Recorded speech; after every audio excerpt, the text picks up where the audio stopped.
पुसद शहराची जलदायिनी पूस नदीने ओलांडली धोक्याची पातळी.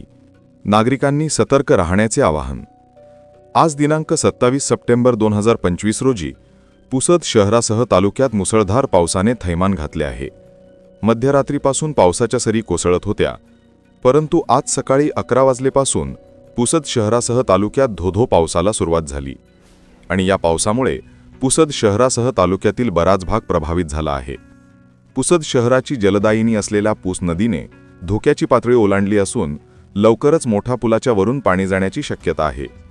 या दरम्यान लहान पूल पूर्णतः पाण्याखाली गेला असून लोकमान्य टिळक यांचा पुतळा पाण्याखाली गेला आहे.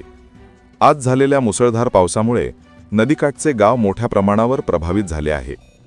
आपले the times of Pusad news channel मार्फत सर्व पुसद शहर व तालुक्यातील नागरिकांना तसेच नदीकाठच्या रहिवाशांना आवाहन करण्यात येते की महत्त्वाचे काम असल्यावरच घराबाहेर निघावे.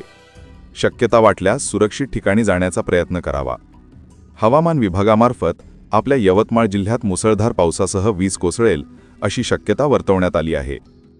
पुढील अपडेटकरिता आत्ताच आपल्या चॅनलला सबस्क्राईब करून बेल आयकॉनवर क्लिक करा. बघत रहा द टाइम्स ऑफ पुसद.